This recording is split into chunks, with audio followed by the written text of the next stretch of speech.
Welcome to Beyond the Comfort Zone. Today we are jumping into a special focus edition where we tackle some of the highest level integrated challenges in the built environment. And this one is definitely high level.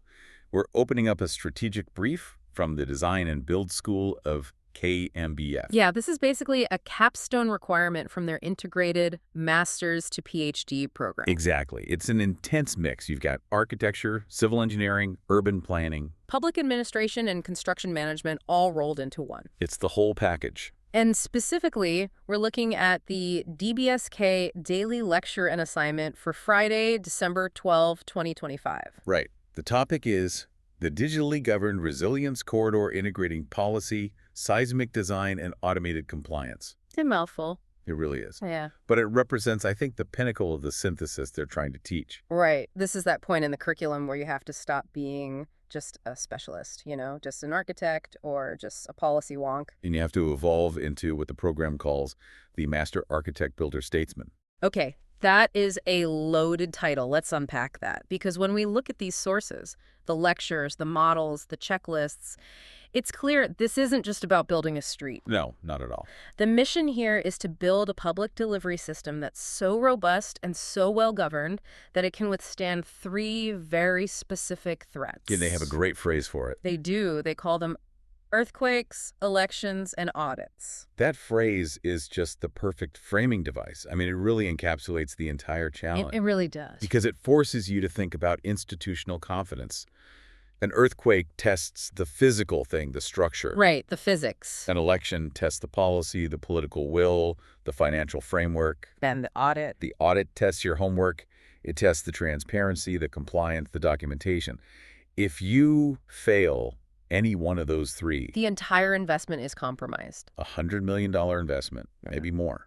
And worse, the public trust is completely destroyed. So it's not just about good design. We're chasing accountability, longevity. Exactly. When we talk about this resilience corridor, this, critical transit street or civic spine, we're dealing with three core challenges that have to line up perfectly. You called them the three overlapping circles. That's right.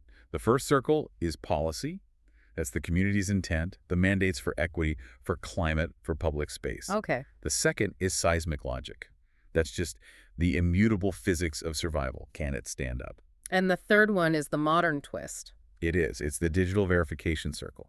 This is the computational proof that your design actually adheres to the policy intent and the physics and does it simultaneously. So the goal is coherence, not just, a series of reluctant trade-offs. Precisely. Coherence is the key word. That sets the mission perfectly. So for our deep dive, we're going to synthesize these materials and try to understand how an emerging leader would bridge these fields. And to do that, we have to start at the foundation. The non-negotiable layer. Let's start with the physics of survival. Let's do it. So we're transitioning straight into the hard engineering requirements. I mean, before we can even talk about digital twins or policy, we have to solve the first problem. Which is making the physical thing actually survive. Exactly. Making the corridor survive a catastrophic event.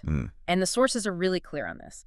You have to treat the entire corridor as a single interconnected system. Not just the street itself. No, everything. The adjacent buildings, the infrastructure, even the airspace. And what defines the demand here, the structural demand, is that core performance target.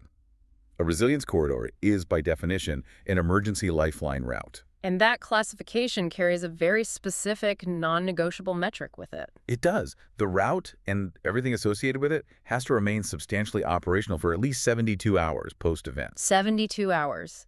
3 full days. That window seems absolutely critical. Why that specific number? It's the globally accepted standard for the critical self-sufficiency phase of disaster recovery. This is that period right after a big event, like a massive earthquake, where regional or federal help might not be there yet. They could be delayed. Infrastructure failed somewhere else. So the local community is on its own. For 3 days, yes. First responders, emergency supplies, local networks, they have to rely entirely on those designated lifeline routes to stabilize the whole situation. And if that route fails? If the route fails, the recovery effort fails. It's a catastrophic logistical collapse. That level of demand, that implies a colossal level of robustness for things we don't normally think about. What's actually included in this total system? This is what makes it a year 6, a doctoral level integration challenge. The scope is huge. It includes the transit streets and the civic spines themselves, of course. Making sure the road is still there. Right. The asphalt, the subsurface, all stable. But critically, it also includes the adjacent buildings. Anything that could collapse into the right-of-way and block it. So you're mandating seismic retrofits for private property. You are. Mandated retrofits, enhanced structural details, and specific setback requirements for any new construction. You have to prevent debris field overlap. It's non-negotiable. And what about the stuff we can't see? The subsurface elements that we usually ignore until they burst? The subsurface is, you could argue, the most vulnerable and most expensive piece of the puzzle. We have to make sure bridges are intact, obviously, but we also have to safeguard the whole utility network. Water, gas, power. All of it. The water valves, the gas lines, electrical conduits, communications. These need specific, highly engineered bracing, flexible couplings, fail-safes. The goal is to prevent what the source material calls cascading failure. Give me an example of that. A broken water main washes out the road base, which causes a bridge approach to fail, which in turn cuts off the entire emergency route. One failure triggers the next, and the whole system collapses. Okay, that leads us right to the core engineering philosophy here, which is pulled from standards like ASCE 722, seismic redundancy. And I think a lot of people hear redundancy and just think, build it thicker, build it stronger. But the sources say it's really about load paths. It is entirely about the geometry of how force moves through a system. Seismic redundancy means you're providing multiple alternative load paths to carry the forces from an earthquake. So you're not just trying to resist the force. No. The objective is to ensure that if one single element, a column, a joint, a piece of bracing, fails for whatever reason, the load is immediately and automatically redistributed to other elements. Preventing a total collapse. Preventing catastrophic failure or loss of function. So for a bridge, you can't have a single connection that if it shears off, the whole deck falls. You need a backup system right there ready to take the load instantly. Exactly. But how do you manage that across an entire urban corridor? That sounds incredibly expensive. It absolutely adds cost. There's no way around it, which is why the cost management piece is so important later on. But the cost of failure of a lifeline route is, it's exponentially higher. The challenge this creates is the need to diagram a continuous seismic load path at the urban corridor scale. This is what pushes the structural engineer way out of their comfort zone of just a single building. Okay, walk us through that. What does mapping a continuous load path actually mean in practice when you're dealing with dozens of different property owners and types of infrastructure? It means that you have to conceptually, visually, and then computationally track the forces from ground motion from one end of this corridor all the way to the other. An unbroken chain. An unbroken chain of structural integrity. So, for instance, a new high-rise is going up next to the corridor. Its lateral system can't be designed in a vacuum anymore. Okay. The designer has to prove that the forces the building transmits into the ground, or the way it sways, its drift doesn't compromise the street next to it, or the utilities under the street, or the little low-rise building next door that's also part of the lifeline. So the analysis becomes a continuous thread. It has to. Through the new building, into the shared ground, across the utility trenches, and into the foundation of the bridge abutment 3 blocks down the street. That's a massive shift in design responsibility. It means my decisions on my property on Parcel A are now partly dictated by the needs of Parcel Z way over there. They are, because you both rely on the same continuous lifeline. And this integration, it forces some very specific, non-traditional design choices. Like with the utilities. Especially with utilities. You need redundant water main shutoffs spaced way closer than typical city requirements. Gas lines have to use these highly flexible couplings at frequent intervals to handle ground movement without rupturing. So you're building in tolerance for movement. Exactly. And the utilities themselves have to be anchored and braced to prevent them from, floating or shearing during liquefaction. That's a huge civil engineering job that involves digging around a lot of existing stuff, which is a major, major cost driver. Okay, so Section 1 is locked in. The baseline is the corridor has to function for 72 hours. And that requires this continuous multipath redundancy across every piece of infrastructure, visible or not. We've defined the physics, but now we have to shift gears. To the institutional intent. Exactly. A street that's still standing is useless if the policy that governs it is weak, or worse, if it's ethically flawed. So we're moving from Newtonian forces to institutional forces. This is where we start pulling from public policy and urban planning. This is the statesman part of the title coming into play. Right. How do we make sure that this incredibly sound physical corridor actually reflects what the community values most? Goals for sustainability, equity, climate, and crucially, how do we make those goals legally defensible? And resilient against future political winds. That's the big one. This is about defining the legal and regulatory framework that ensures those engineering standards are met and, in many cases, exceeded based on what the community wants. So what are the required policy elements? The sources outline a few core ones. You have zoning, which is what can be built and where. You have right-of-way management, how you allocate that precious space between cars, transit, people, and utilities. And then the newer mandates. Yes, climate mandates, so reducing emissions, managing heat, and what is absolutely vital, equity protections. Ensuring the benefits are shared and, just as important, preventing displacement. Now, the sources talk a lot about a specific policy layering strategy. They say this is the main safeguard against that election risk we talked about. Why not just rewrite the zoning code? Why the extra complexity? Because a standard zoning code is just too vulnerable. It's susceptible to political whims, to lobbying. The strategy for resilience is three-tiered. Okay. It starts with a general base zoning, so the rules that exist everywhere. On top of that, you impose the resilience overlay, and then you apply the implementation tools like permits and compliance checks. That resilience overlay seems to be the linchpin here. Tell me more about how that works. The overlay is a really powerful tool in public administration. It's basically a regulatory zone that you place on top of the existing zoning. It doesn't necessarily change the basics, like use or height, though it could. But it adds new rules. That target specific outcomes.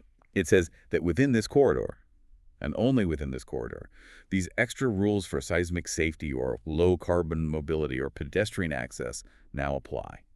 And why is that so important? Because it makes the resilience goals explicit, they're highly visible, and they are legally separate from the rest of the city's zoning code. Ah, so you're ring-fencing the policy. You are. So if a new city council comes in and decides to, say, roll back development restrictions across the city, the base zoning, the mandates from the resilience overlay stay put. So the requirement for dedicated bus lanes or utility bracing remains locked in. Exactly. It creates regulatory stability. It mitigates that risk of policy rollback, which the risk register identifies as a top political failure mode. You're protecting the massive physical investment you just made. Okay, so you have this high-level policy intent. How does that get translated into something a designer can actually work with? I mean, into hard metrics. The source checklist had some great examples. This is where aspiration becomes verification. We can look at it in three spheres: energy, sustainability, and the public realm. Okay, let's start with energy. The goal is supporting low-carbon mobility. That seems to translate directly into mandated infrastructure. It does. Dedicated, separated transit ways. High-capacity bike routes that are designed to stay clear even after a disaster, and requirements for EV charging points to be integrated into any new development along the corridor. And what about sustainability? The brief mentions LEV 4.1 ND. Right, and the ND is key. That's neighborhood development. This isn't just about certifying one green building. It's a planning framework that you apply to the entire corridor as a system. So it's looking at the bigger picture. Much bigger. The policy is enforcing things like smart location and linkage, density, mixed-use, green infrastructure for stormwater. It forces a holistic view of sustainable urbanism at the system scale. And then there's the most tangible example, I think, which is the public realm metric, ensuring greater than or equal to 50% shading at summer noon. It's a phenomenal metric. It seems so simple, but it's a hard, measurable policy target for climate resilience. And it directly addresses the urban heat island effect. Directly. A major public health hazard. If the policy mandates 50% shade, the design team has to prove it computationally. They have to run solar analysis models that show the combination of trees, buildings, awnings, whatever, meets that target at peak heat. And that single constraint has huge downstream effects. It dictates everything.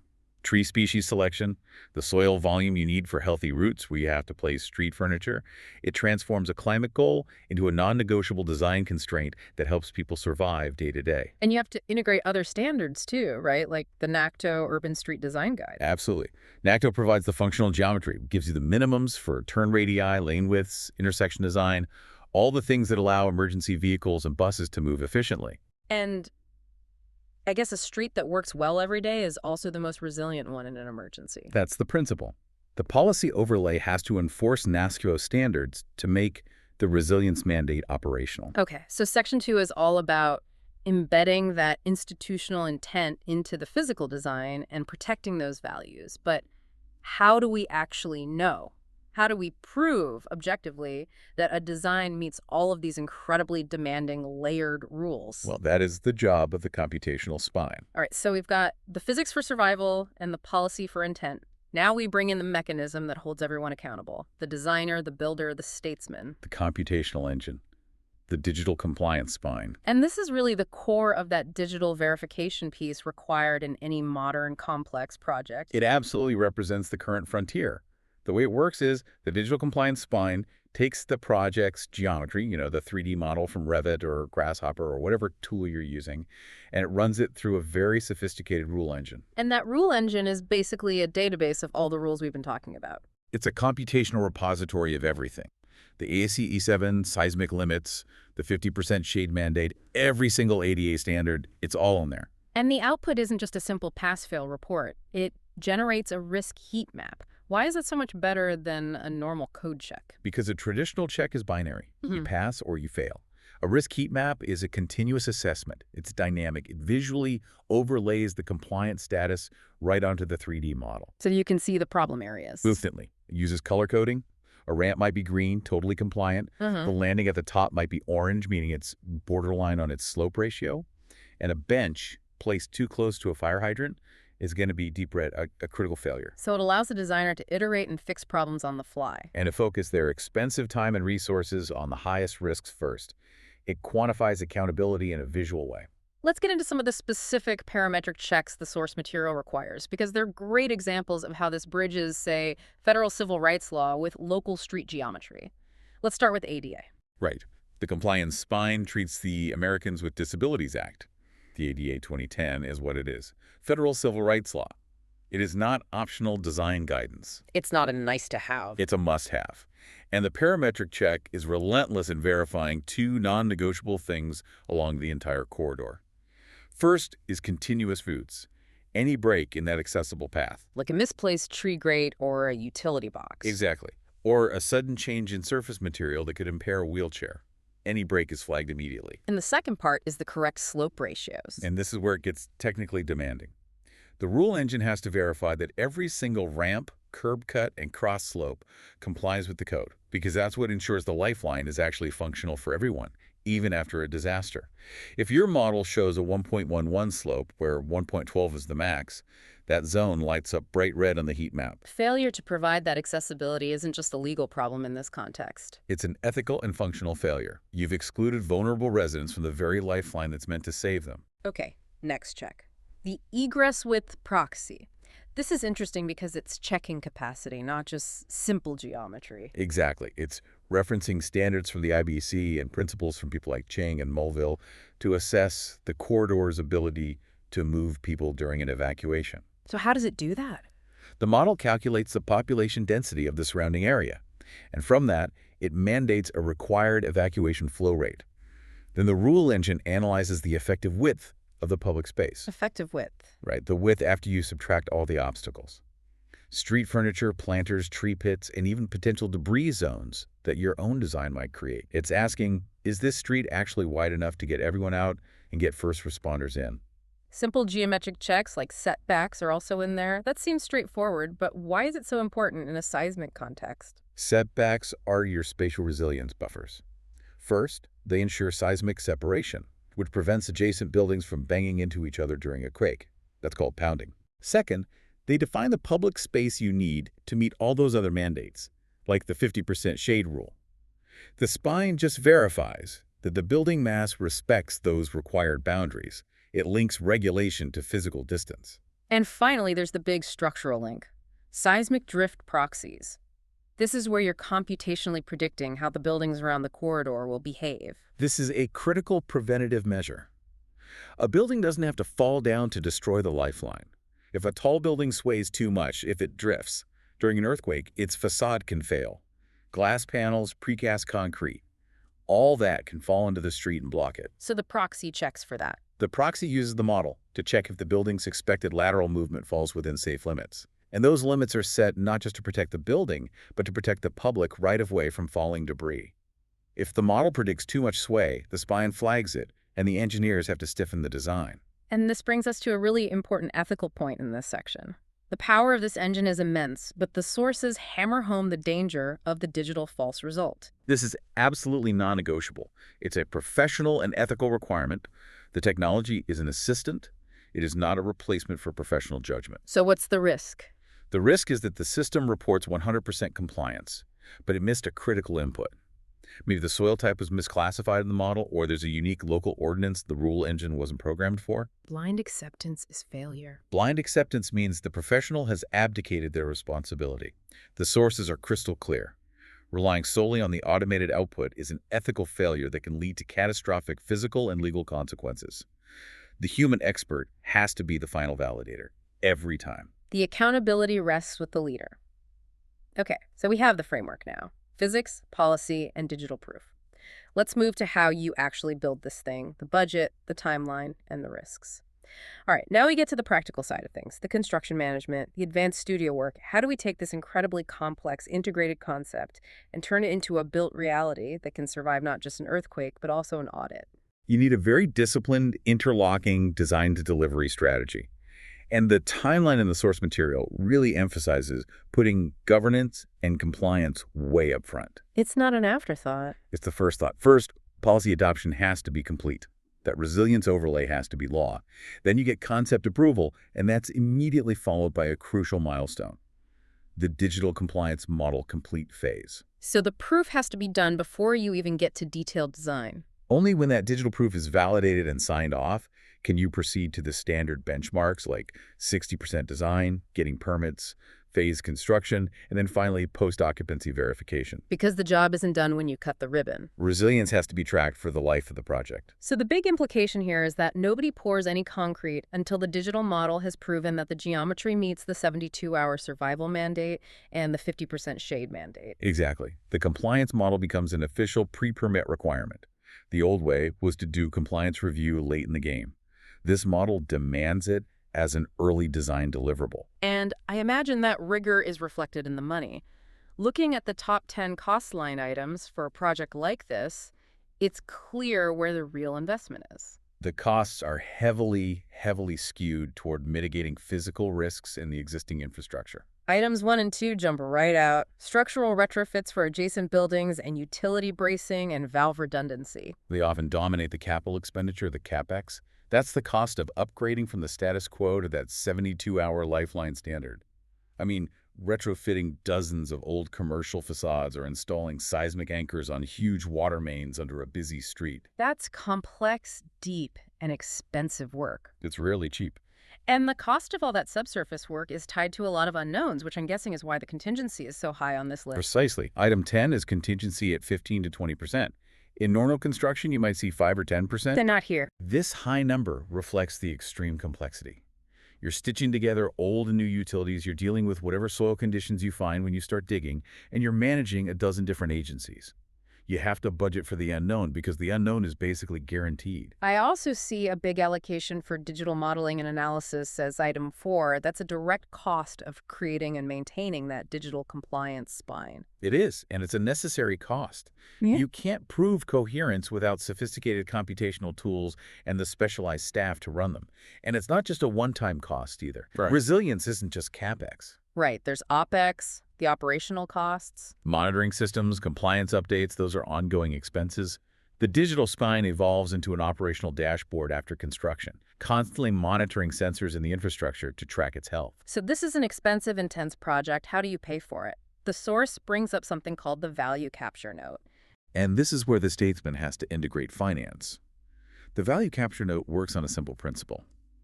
If the public's investment, this resilient high-capacity corridor, increases the value of the private property around it, then the public has a right to capture some of that new value to pay for the investment that created it. You got it. That's the idea. Can you walk me through a quick scenario of how that works here? Sure. Imagine the corridor gets new, dedicated high-speed transit and a guarantee of 72 hours seismic safety. Suddenly, a nearby commercial property is way more attractive, way more valuable. Okay. The city might then implement transit-oriented upzoning, allowing for higher density on that property. That density increase might raise the property's value by, say, 30%. And the value capture note lets the city get a piece of that 30%. A pre-agreed portion of it, yes, Yes. through special assessments or higher property taxes or development fees. And those funds are legally directed right back to paying for the utility bracing and digital spine that made the upzoning possible in the first place. So you're tying private growth directly to public benefit. You're making the financial plan as resilient as the structure. But no project is risk-free. We have to look at the risk register and the mitigation strategies. The register really covers that whole spectrum of failure we talked about: earthquakes, elections, and audits. We mentioned the top political risk, policy rollback, which is mitigated by those binding overlays. Right. And on the engineering side, you have seismic unknowns, like finding an unexpected fault line. That's mitigated by mandating early and extensive subsurface investigations. You can't design for what you don't know is there. There's also a big one for innovative projects, code conflicts. Oh, this is a huge one. When you're stitching together federal law like ADA, structural codes, fire codes, local zoning, conflicts are going to happen. So how do you mitigate that? The strategy is to establish equivalency pathways with the building department, the authority having jurisdiction, before you even start design. It's complex administrative work where you prove that your innovative solution meets or exceeds the intent of the code, even if it doesn't follow the letter of one specific chapter. And we have the computational risk, digital false results, which is mitigated by those mandatory validation protocols, the manual checks. And finally, the social and political risk of community distrust.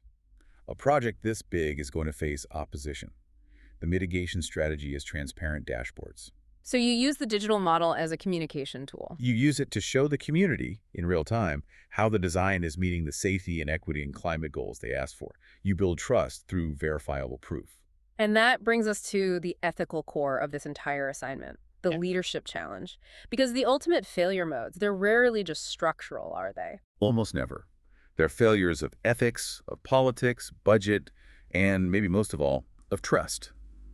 The source material really pushes the student to look past that technical achievement and focus on the human impact. This is the critical checkpoint. I was struck by practice question 6 in the materials. It really hammers this home. It does. It says that technical success without social justice is, in fact, institutional failure. And the single most significant ethical failure in resilience planning happens when vulnerable users are ignored or excluded. So it's not enough to design the continuous load path for the fire truck. You have to ensure the continuous ADA route for the person with the most mobility challenges is just as robust. Exactly. And you cannot solve a structural problem by creating a social problem. And that leads to this incredibly powerful quote from the source material. The core ethical mandate, it says, resilience that displaces residents is institutional failure, not success. That's it. That's the whole thing right there. It is the core principle for the modern statesman. You can build the most perfect, seismically sound structure in the world. But if the process of building it through upzoning or land acquisition or just rising property values displaces the original community, Especially lower income residents. then the project has failed its most basic mission, which is to protect and serve the community that was already there. So this leadership synthesis demands that there are explicit equity and ethics checkpoints built right into the process. The leader has to be out in front of these potential failures. Right. The source material says the leader has to be prepared to answer 3 key questions during any community review. First, who benefits first from these resilience investments? And if the answer is mostly new, high-end commercial developers instead of the current residents, then your policy is flawed from the start. It's flawed. Second question, what protections are in place to prevent this placement? This connects right back to that value capture note. Are you using some of that captured value to fund affordable housing or protect existing tenants? You have to mitigate the financial impact of your own success. You do. And third, the accessibility check. Are accessibility needs fully met? This just reiterates that ADA compliance is the absolute floor, not the ceiling. In a resilience corridor, you have to guarantee accessibility during the worst-case scenario. This all comes back to that summary from the leadership minute in the notes.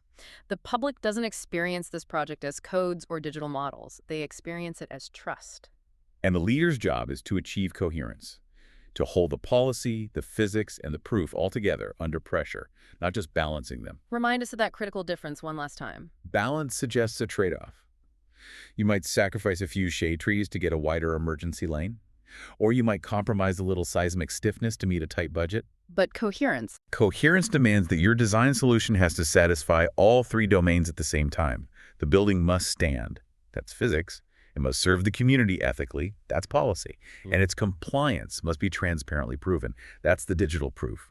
Coherence is the successful integration that makes resilience real. So the final deliverable for the student is that synthesis board. The proof that they can weave all this together, that they can demonstrate the load paths, operationalize the policies, automate the checks, and then defend the whole thing. Defend it to the engineers and to the community stakeholders. It proves they're ready for the reality of statecraft, which is holding all these contradictory demands in alignment, even under pressure from earthquakes, elections, and audits. This has been an incredibly dense, high-intensity deep dive. We've covered the three pillars for that master architect builder statesman. You've got securing the structure seismically for the 72-hour window. Layering the governance with legally resilient overlays. And binding it all together with the digital compliance spine. I think if you take one technical lesson away from this, it has to be the absolute non-negotiable importance of manual validation. Do not trust the algorithm blindly. Ever. And if you take one leadership lesson away, it's that all that technical rigor, the load path analysis, the slope calculations, the LED metrics, it all has to be in service of an ethical purpose. The structure and the proof are just tools. Which leaves us with the final and I think profound provocation from the DBSK curriculum. So let's say you've succeeded technically. The corridor is perfectly resilient, the bridges stand, the utilities work, the load path is continuous. You aced the physics part of the test. But to achieve that resilience, the upzoning priced out 80% of the original vulnerable community. The structure is standing, but the community is gone. The question is, has the master architect builder statesman truly succeeded in statecraft? And the answer has to be a resounding no. The technical task is survival. The ethical task is coherence. True resilience is measured by the survival of both the physical infrastructure and the people it was built to protect. That is the coherence that the next generation of leaders has to deliver. That's the real challenge. Thank you for joining us for this special lecture from the Design and Build School of KING-KAMBUF. We'll catch you next time, right here on Beyond the Comfort Zone.